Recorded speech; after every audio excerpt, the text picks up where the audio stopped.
Elle se tient au-dessus de lui, un seau d'eau à la main, prête à le lui verser sur la tête devant tout le monde. Il est gardien, elle est cadre supérieur. Dans 3 semaines, elle sera assise dans une salle de réunion lorsqu'il y entrera en tant que PDG. Mais elle l'ignore encore. Et que se passe-t-il dans cette salle de réunion? Je ne vous dévoilerai rien. Il faut le voir pour le croire. Bienvenue sur où chaque récit révèle la vérité sur la nature humaine, la richesse et le pouvoir de la bienveillance. Si vous aimez les histoires porteuses d'enseignements précieux, abonnez-vous dès maintenant et activez les notifications pour ne manquer aucune vidéo. Dites-nous dans les commentaires d'où vous nous regardez. L'empire commercial d'Alexander Okonkwo.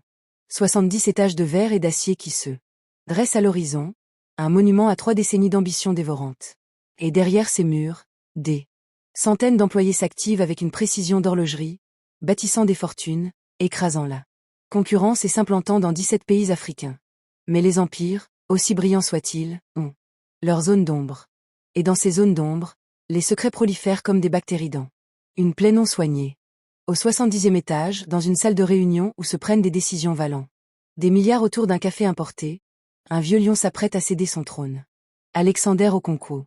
73 ans, milliardaire autodidacte, l'homme qui a transformé un simple conteneur en un empire continental, trône au bout de la table, entouré de cadres au sourire forcé mais au regard calculateur. Ses mains, burinées par des années à bâtir un empire à partir de rien, tremblent légèrement lorsqu'il s'empare du marteau. Non par faiblesse. De ce qu'il s'apprête à révéler. Messieurs, mesdames. Sa voix porte encore l'autorité de quelqu'un qui n'a jamais demandé la permission. Je démissionne. Un silence de mort s'installe. Pas la stupeur polie de la surprise, mais le gel brutal d'une chaîne alimentaire soudainement perturbée. Le stylo du directeur général Adebayo s'arrête en plein milieu de sa signature. La directrice financière Amara retient son souffle. Le directeur des opérations, Chidi, dont le costume coûte peine à cacher la faim dans son regard, se penchant avant comme un prédateur flairant une proie blessée. Mais Alexander n'a pas dit son dernier mot. Mon fils, Emmanuel, revient de ses études à l'étranger. Il prendra la direction générale d'ici la fin du mois. Et soudain, le gel se brise sous un vernis de professionnalisme, laissant place au chaos.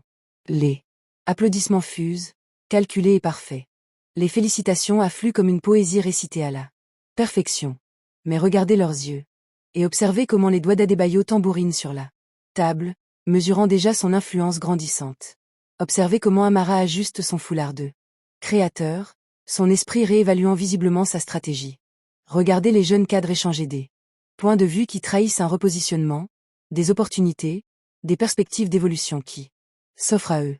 Et observez les femmes. Des femmes belles, ambitieuses et instruites, qui ont passé des années à naviguer dans les méandres de la politique d'entreprise avec la précision de grands maîtres d'échecs. Dans les bureaux et les corridors des 70 étages, la nouvelle se répand plus vite que les courriels officiels de l'entreprise. Emmanuel Okonkwo, 28 ans, titulaire d'un MBA de la London School of Economics, a une fortune qui se chiffrera bientôt en milliards. Célibataire. Le célibataire le plus convoité d'Afrique de l'Ouest retourne au pays. Que la fête commence. Ce qu'ils ignorent tous.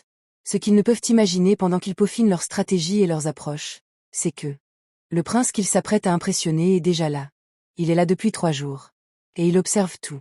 Et il y a 72 heures. Un bureau privé. Un père et son fils. Un whisky de grande valeur, intact entre eux, car cette conversation exige une clarté absolue. Emmanuel Okonkwo, grand, instruit, né dans le privilège, mais rongé par une conscience, se tient à la fenêtre qui surplombe l'empire qu'il est censé hériter. Je peux pas, père. Je ne peux pas entrer dans cet édifice et faire semblant de le comprendre. Je ne peux pas guider le peuple sans savoir à quoi ressemble réellement sa vie. Alexandre, qui a tout bâti à partir de zéro, c'est exactement ce que son fils veut dire parce qu'il se rappelle de ses propres débuts. J'observe le jeune homme avec un mélange de fierté et d'inquiétude. Qu'est-ce que vous proposez? Laissez-moi m'infiltrer, comme gardien, le poste le plus bas de toute l'entreprise. Laissez-moi voir les choses du bas vers le haut. Avant de me dévoiler, faites-moi savoir à qui je peux faire confiance et à qui je ne peux pas. Donne-moi un mois. Un mois à la porte? Le rire d'Alexandre est perçant, comme un défi. Penses-tu être capable de gérer ça? Toi, qui n'as jamais travaillé une seule journée sans que ton nom ouvre des portes? C'est précisément pour ça que je dois faire ça. Emmanuel se détourne d'eux. La fenêtre et son père aperçoivent quelque chose d'inattendu. De l'acier. Détermination. Ce genre de résolution qui a permis de bâtir les empires. Je dois savoir ce qu'est réellement cette entreprise avant d'en assumer la responsabilité. J'ai besoin de voir la vérité. La vérité. Un mot si dangereux dans un monde bâti sur des apparences soigneusement entretenues. Alexandre acquiesce. Que Dieu les aide tous les deux, ajoute-t-il. C'est ainsi que, par un lundi matin humide, alors que les cadres arrivent en voitures allemandes et chaussures italiennes, Emmanuel Okonko disparaît. Uniforme de sécurité blanc et noir, un peu trop grand. Chaussures bon marché. Écusson d'identification indiquant porte 3, nouvel employé. Personne ne le remarque, personne ne le remarque. Pour le défilé incessant de Range Rover et de Mercedes qui franchit ses portes, il fait presque partie du décor. Un incontournable. Du mobilier. Et de ce portail, Emmanuel voit tout.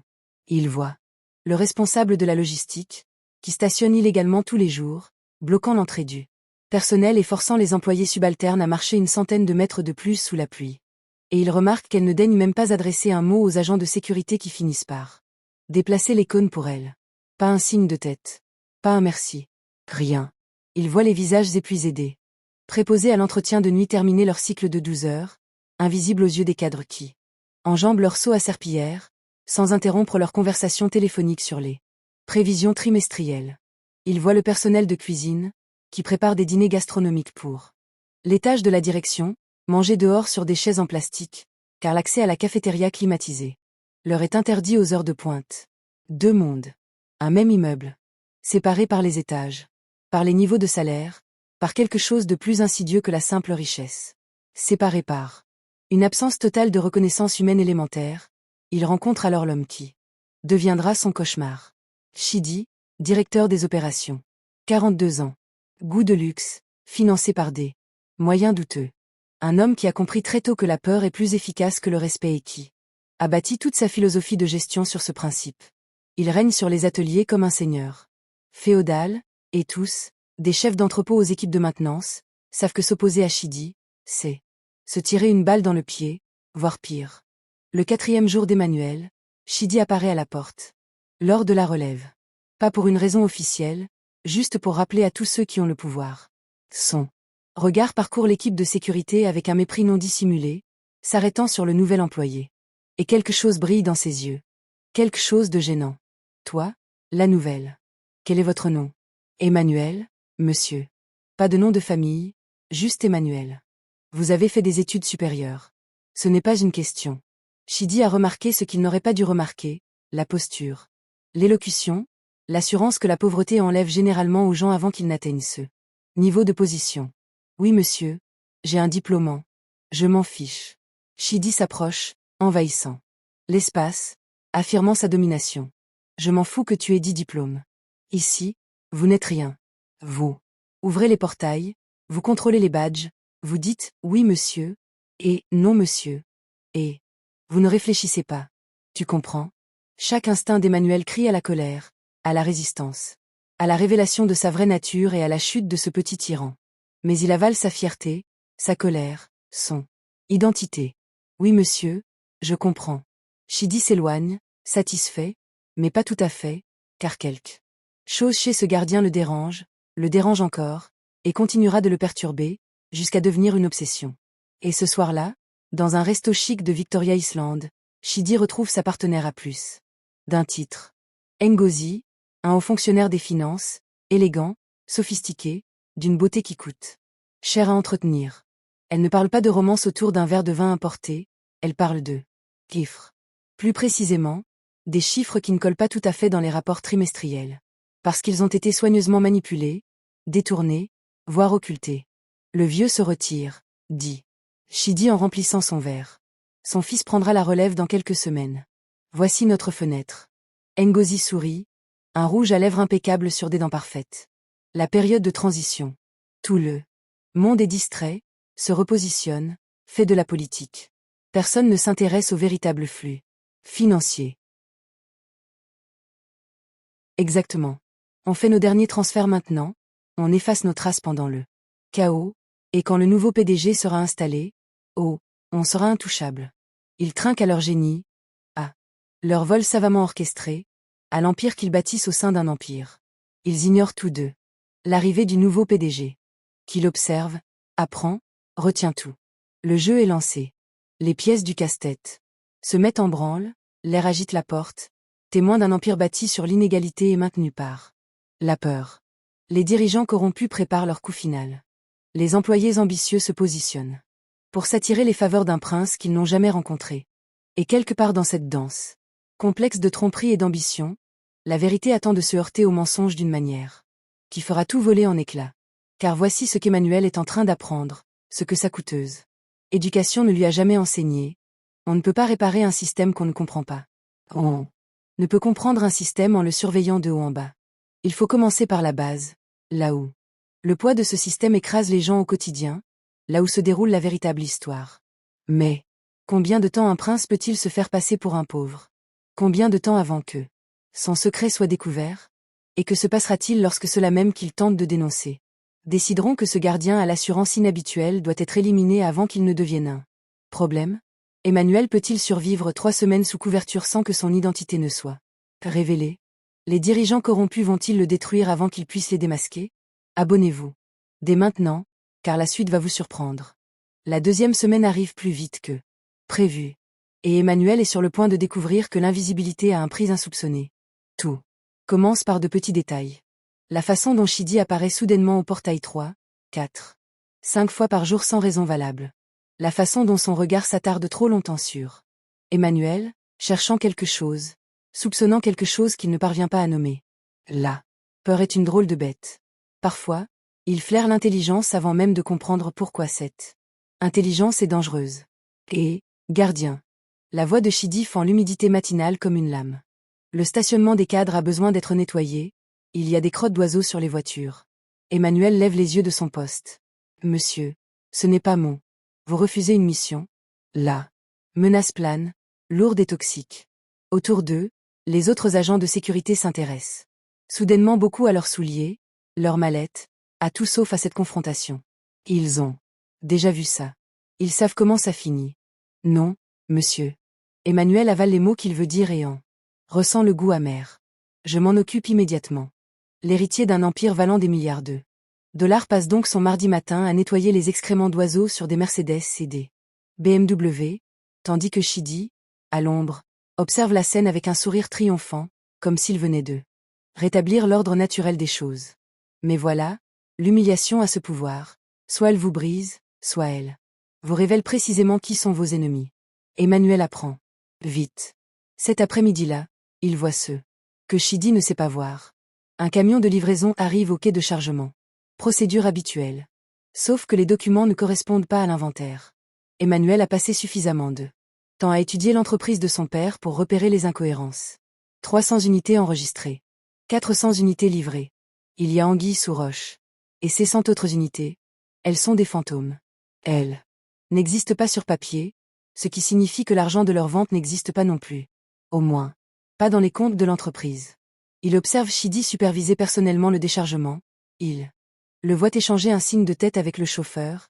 Il voit l'argent changer de main lors d'une poignée de main qui dure 2 secondes de trop. Et Emmanuel comprend. Ce n'est pas simplement une petite tyrannie. Il s'agit d'un vol organisé. Mais qui d'autre est impliqué? C'est la question qui le hante, le poussant à observer, à attendre, à rassembler des preuves qu'il ne peut pas encore utiliser. Car révéler ce qu'il sait reviendrait à révéler sa véritable identité. La réponse arrive à bord d'une Lexus. Argentée à 16h47 précise. Ngozi, une autre responsable des finances. Elle a traversé le portail. Avec une grâce royale, ignorant presque le poste de sécurité. Son parfum, d'un prix exorbitant, dépasse le salaire mensuel du gardien d'Emmanuel. Sa beauté est calculée, chaque détail. Soigneusement pensé pour un effet maximal, coiffure, maquillage, bijoux. Le sac de créateur qui coûte probablement plus cher que le salaire annuel cumulé de tous les employés de l'embarquement. Elle stationne en infraction, évidemment. Juste devant l'entrée principale, où un panneau indique clairement, stationnement interdit, accès d'urgence uniquement. Et quand on s'approche pour l'informer poliment et respectueusement de l'infraction. Excusez-moi, madame, je suis désolée. Mais cette zone est. Elle ne se retourne même pas, ne réagit même pas. Elle continue son chemin. Ses talons claquant sur le marbre. le téléphone collé à l'oreille, riant de quelque chose d'infiniment plus important que des règles qui ne concernent que les gens ordinaires. Emmanuel se tient là, invisible, tenant une citation qu'il sait ne jamais pouvoir délivrer, car certains se croient au-dessus des lois. Et il se demande comment l'empire de son père a pu en arriver là. Quand le succès est-il devenu synonyme de cruauté? Mais il est sur le point de découvrir que ce qu'il a vu jusqu'ici n'est que la pointe de l'iceberg. La vraie corruption est plus profonde. C'est tard dans la nuit que la vérité finit par éclater. Emmanuel se porte volontaire pour des heures supplémentaires, prétextant avoir besoin d'argent. En réalité, il a besoin d'accès, de temps d'observation, quand les dirigeants pensent que personne d'important ne les surveille. Et un jeudi soir, alors que la tour est presque vide, à parler. Équipe de nettoyage et les bourreaux de travail, il les aperçoit ensemble. Chidi et Ngozi, dans la salle de conférence de la direction, qui devrait être fermée à clé. À travers les parois vitrées, même depuis son poste de sécurité, devant les caméras de surveillance, Emmanuel peut voir des documents étalés. Sur la table, des registres, des rapports financiers, des ordinateurs portables affichant des tableurs. Il ne cherche pas à se cacher, car il ne pense pas être observé par des personnes importantes. Pour eux, les agents de sécurité sont comme des meubles. Ils regardent les doigts parfaitement manucurés de Ngozi parcourir les touches de sa calculatrice. Chidi prend des notes sur des documents qu'Emmanuel reconnaît, provenant des réunions trimestrielles d'évaluation de son père. Il les voit trinquer avec un whisky de luxe du bar réservé aux cadres, célébrant un événement qui les fait sourire tous deux avec la satisfaction de ceux qui viennent de s'en tirer à bon compte. Non, pas là. Tant pour un meurtre. Ce qui est peut-être pire encore. Le vol systématique de la prospérité des familles qui dépendent du succès de cette entreprise. Chaque Naira volé est un Naira non investi dans de meilleurs salaires, du matériel plus sûr ou des avantages sociaux pour les employés. Chaque transaction frauduleuse est un avenir brisé avant même qu'il ne commence. Et Emmanuel est impuissant. Pas encore. Au risque de se faire démasquer et de perdre de vue l'ampleur de cette corruption. Alors il observe. Il documente, se rappelle et sent sa colère se transformer en une rage. Plus froide, plus tranchante, plus dangereuse. Il sent que ça prend tout son sens. Mais voici ce qu'il n'a pas prévu, à quel point Chidi va donner une tournure personnelle à cette histoire. Vendredi matin, la Lexus de Ngozi s'arrête devant le portail et elle est de mauvaise humeur. Réunion désagréable, bouchon de circulation, quelque chose a exacerbé son caractère déjà acariâtre. Elle stationne dans le stationnement des visiteurs, sort de sa voiture et la regarde comme si elle l'avait personnellement offensée. Puis elle regarde Emmanuel. Toi, le gardien, viens ici. Il s'approche. Tous ses instincts de survie hurlant des avertissements. Oui. Je suis au bras. Ma voiture est crasseuse. De la poussière partout. Lave-la. Maintenant. Emmanuel jette un coup d'œil au véhicule. Ce n'est pas particulièrement sale, rien qui nécessite une intervention immédiate, mais il comprend que c'est une démonstration de force, un test, une affirmation de la hiérarchie devant tous les spectateurs. Maman, je suis de garde à l'entrée, peut-être après mon service. Ai-je demandé votre horaire? Sa voix était glaciale. Je vous ai donné une instruction. Vous refusez. Parmi le petit groupe qui se rassemble, on trouve d'autres agents de sécurité, des employés administratifs qui arrivent au travail et quelques magasiniers en pause. Tous les yeux sont rivés sur ce gardien, tout le monde attend de voir s'il va céder. Emmanuel cède. Non madame, je vais le laver maintenant. Ce qui va suivre le entra. Il prend le seau, le savon, les chiffons. Il commence à laver sa voiture sous le soleil matinal pendant que les gens défilent devant lui pour entrer dans le bâtiment. Certains compatissants, la plupart indifférents, tous acceptant la situation comme normale. L'ordre naturel des choses, l'état du monde. Ngozi revient 20 minutes plus tard avec son café et examine son travail d'un œil critique, déterminé à y trouver à redire. Trop lent, tu travailles trop lentement et tu as oublié des endroits. Maman, Elle ne le laisse pas finir. Furieuse, elle saisit le seau posé par terre et lui verse l'eau sur la tête. L'eau froide coule sur son visage, son uniforme est trempé jusqu'aux os. Tandis qu'elle reste là, l'air d'un dédain blasé. Ça va peut-être te faire travailler plus vite. Des rires fusent, pas de tous, mais suffisamment. De quoi parachever l'humiliation. Et Emmanuel reste là, ruisselant, chaque muscle de son corps crispé par l'envie de répondre, de révéler, de détruire la carrière et la vie de cette femme en 3 mots. Je suis ton patron. Mais il ne le fait pas, car il n'est pas encore leur chef, Et s'il se révélait maintenant, il ne verrait jamais l'ampleur du problème.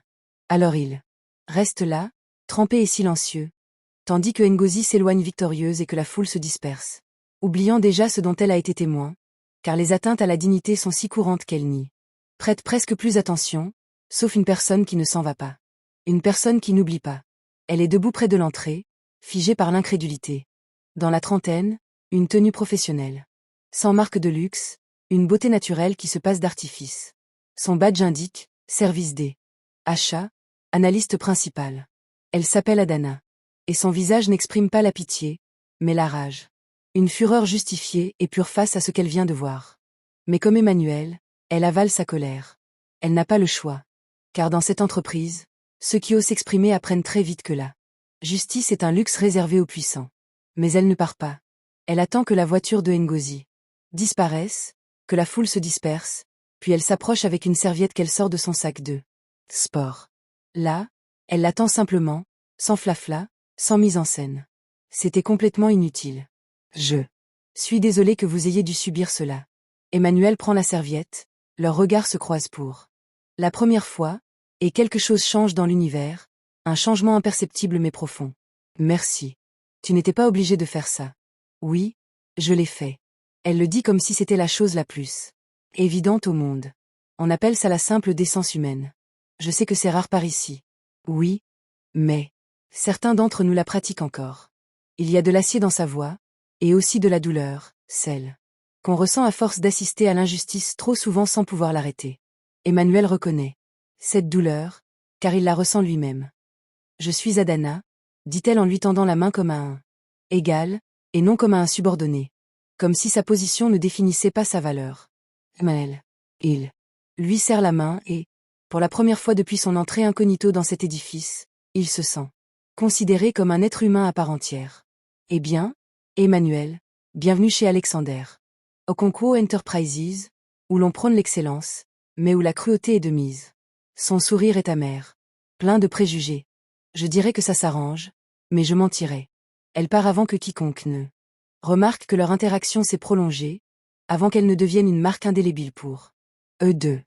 Mais le mal est fait, ou peut-être que la guérison a commencé. Car quelque chose dans ce simple geste de gentillesse, une serviette, un mot gentil, une simple marque d'humanité parvient à fissurer la façade soigneusement construite d'Emmanuel, et durant la semaine qui suit, il se surprend à l'observer.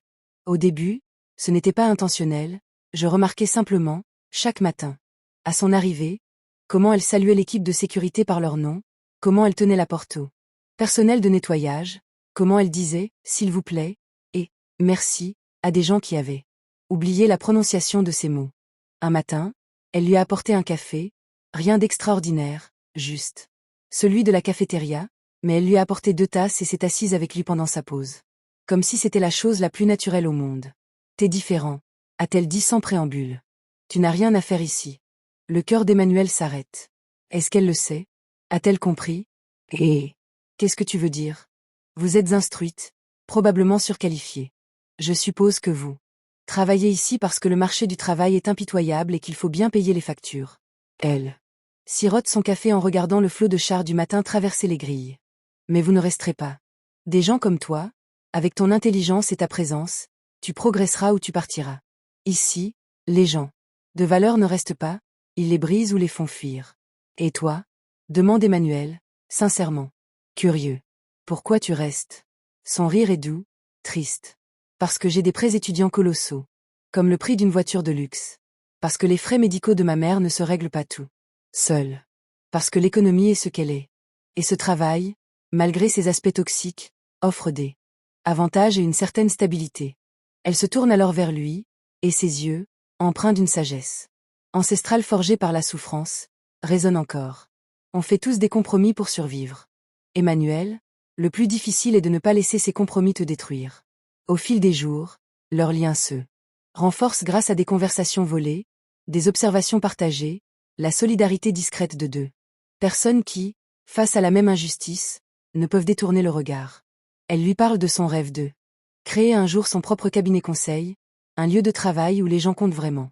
Il lui parle de ses études, de sa conviction que les entreprises peuvent être une force positive si elles sont bien gérées, en omettant soigneusement de préciser que son père est propriétaire de tout ce sur quoi il se trouve.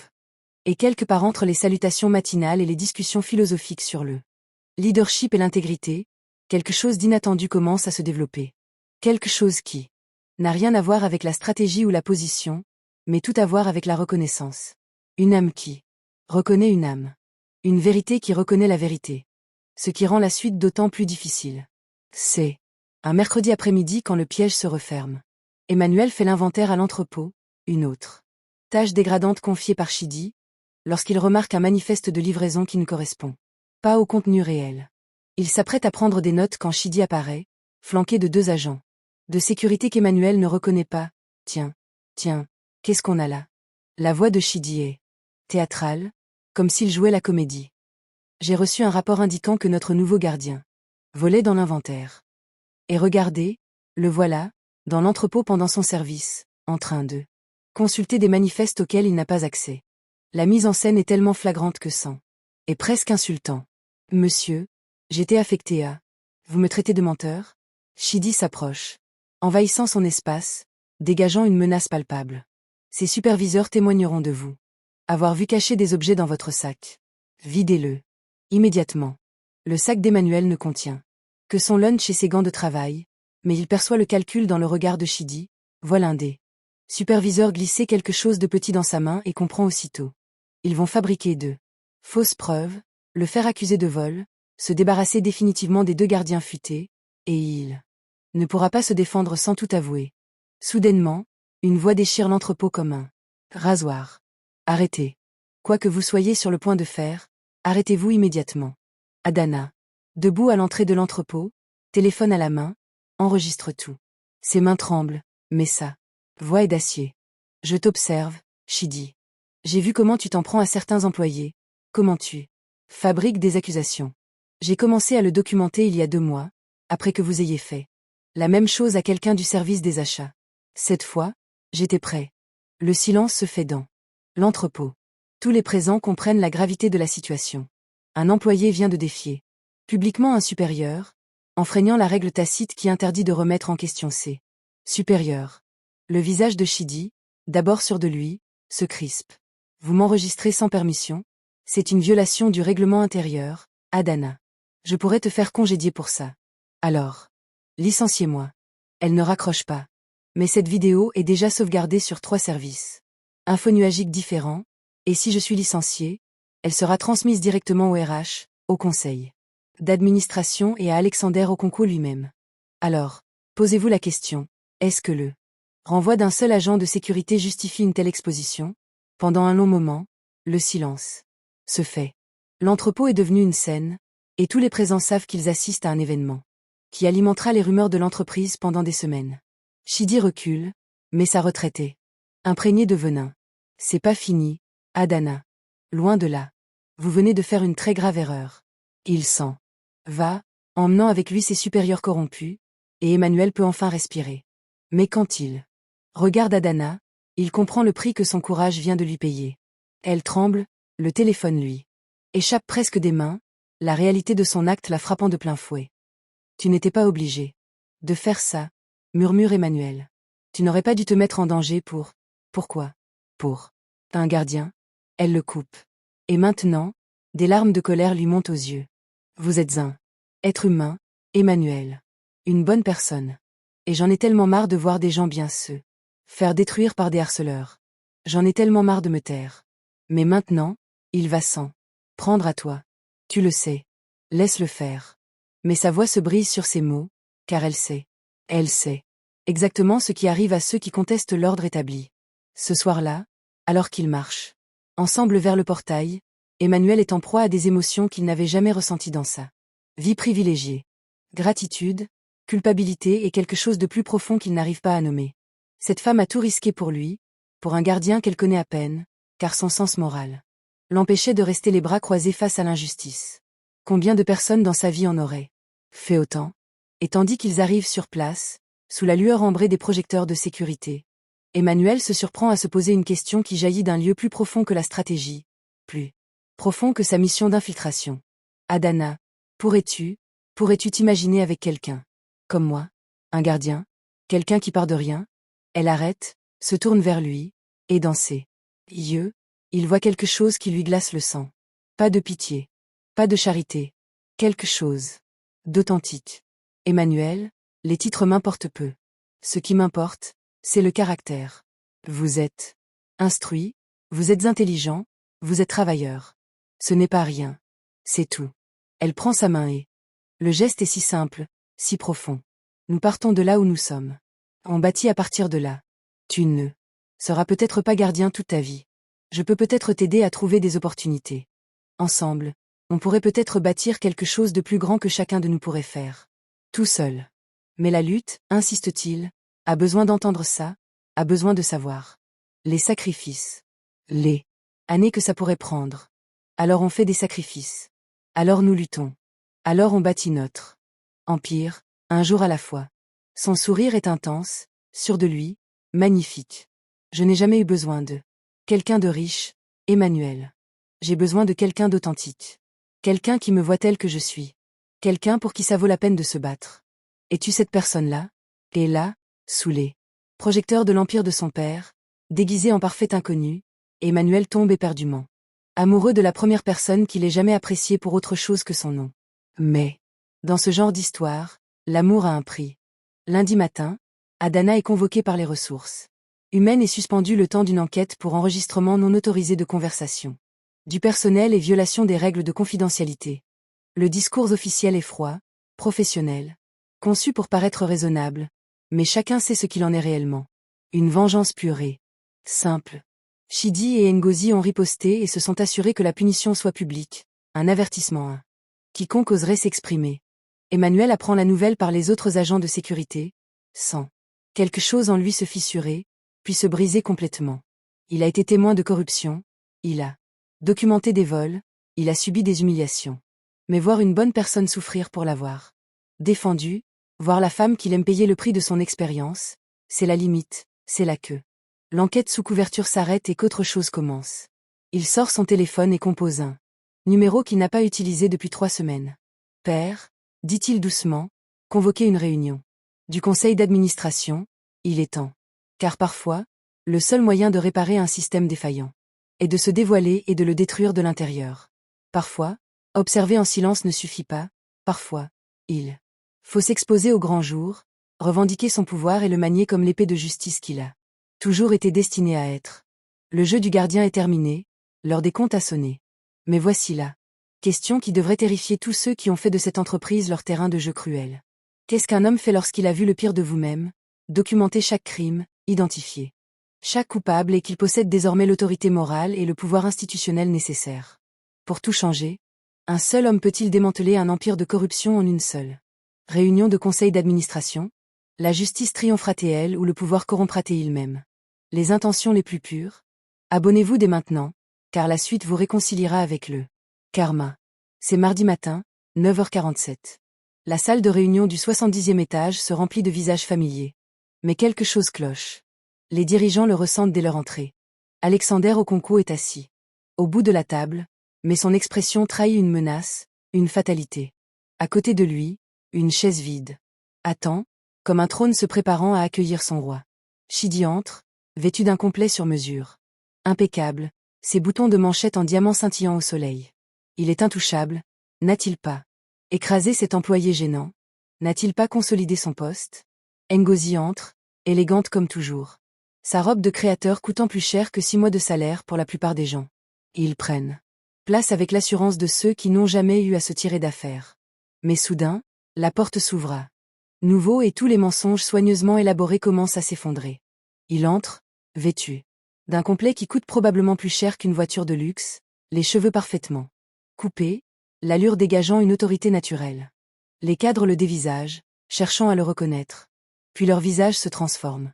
Horreur, incrédulité, reconnaissance impossible. Parce qu'ils connaissent ce visage, ils l'ont vu. Mais c'est impossible, c'est absolument impossible. Le gardien. Voyez la face de Chidi se décomposer. Voyez la main de Ngozi se porter à sa gorge, s'érancer. Diamant comme s'il pouvait la sauver. Voyez chaque cadre qu'il a ignoré, méprisé, croisé sang, bronché, éprouver la terreur unique de réaliser qu'ils ont été jugés par la seule personne dont le Jugement compte vraiment. Alexander se lève et le silence retombe comme une lame de guillotine. Chers collègues, il y a 3 semaines, j'ai annoncé que mon fils prendrait la direction de cette entreprise.